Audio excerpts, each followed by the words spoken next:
समस्त छात्र छात्री मानू स्टडी गुरु ओडिशा चैनल को सादर स्वागत। आज प्रसंग में देखा गांधी जयंती संबंध में एक संक्षिप्त अभिभाषण।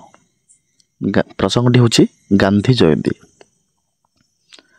सम्माननीय सभापति महोदय, पूज्य गुरुजी गुरुमा वृंद, वरेण्य सुधीवर्ग मंडली, उपस्थित थिबा मोर सहपाठी तथा छोट बड़ भाई और भौणी माने, आज अक्टोबर मास 2 तारिख अर्थात पवित्र गांधी जयंती।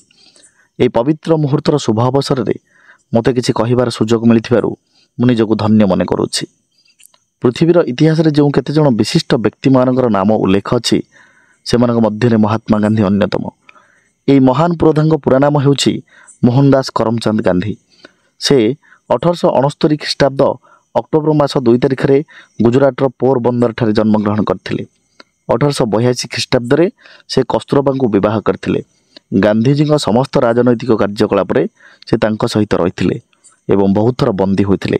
आज हूँ गांधीजी 155तम जन्मदिवस। आसतु संक्षेप में जानिबा ये महान पुरुष कथा। 1888 अक्टोबर मासरे बारिस्टरी पढ़ाई इंग्लैंड यात्रा। आईन शिक्षा समाप्त पर 1891 जून रे राजकोट और बॉम्बे ठारे आईन व्यवसाय। दादा अब्दुल्ला दक्षिण आफ्रिकार नाटाल स्थान को यात्रा। श्वेतांग इंग्रेज मानक वर्ण वैषम्य नीति विरोध में 1894 नाटाल भारतीय कांग्रेस नामक राजनैतिक अनुष्ठान गठन और इंडियन ओपिनियन संवादपत्र प्रकाश। सत्य और अहिंसा उपर आधारित नूतन अस्त्र सत्याग्रहर प्रवर्तन इंग्रेज मानक विरोध में करथिले। 1915 मसीहा जनवरी 9 तारिख में गांधीजी भारत को फेरी गोपाल कृष्ण गोखले को राजनैतिक गुरु भाव में ग्रहण करथिले। दक्षिण आफ्रिकार तांकर महान नीति जो विश्वकवि रवींद्रनाथ ठाकुर तांको महात्मा आख्या प्रदान करथिले। 1916 ख्रीष्टाब्द रे अहमदाबाद निकटरे साबरमती नदीकूल एक आश्रम प्रतिष्ठा करी से देशवासी को सत्य अहिंसा निष्ठा और निर्भीकतार पथ प्रदर्शन करथिले। तांको मतरे सत्याग्रहर अर्थ भीरुता नुहे, सत्याग्रह हेउची सत्य प्रति आग्रह और एक शांतिपूर्ण आंदोलन। जालियानवालाबाग हत्याकांडर बर्बरोचित कार्य सारा विश्व को चकित करिथिबा बेले पंजाब रे सामरिक आईन घोषित हेबा हेतु जनता को अकथनीय अत्याचार सम्मुखीन हेबाकु पड़िथिला।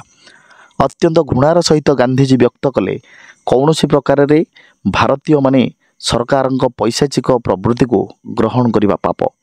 से इंग्रेज सरकारंक द्वारा प्रदत्त काइजर इ हिंद पद को परित्याग करथिले। से सर्वदा अहिंसार मार्ग में अन्याय विरुद्ध में स्वर उत्तोलन करथिले। तांकर से अहिंसा नीति शेष में ए देश गोरा सरकार को विताड़ित करिबारे सफल होइतिले। शेष में 1947 मसीहा अगस्ट 15 तारिख में आम देश स्वाधीन है।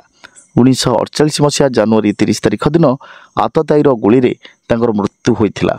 स्वच्छता और स्वदेशी द्रव्यर व्यवहार उपरे गुरुत्वपूर्ण चिंताधारा रखिथिबा एई महान जननायक पवित्र जन्मतिथि आजिर यही पवित्र दिवस रे आसंतु समस्ते मिलमिशि शपथ नेबा जे आस आस मोर भौणी भाई अखंड भारत श्रेष्ठ जे तुही गांधी चिंताधारा स्वच्छ भारत स्वदेशी दरब स्वास्थ्य को हित तांकर आदर्श चिंताधारा और देखिथिबा भारतर अखंड ऐक्यतार स्वप्न को साकार करिबा एति कहि मु मोर वक्तव्य को विराम देउछि। जय हिंद।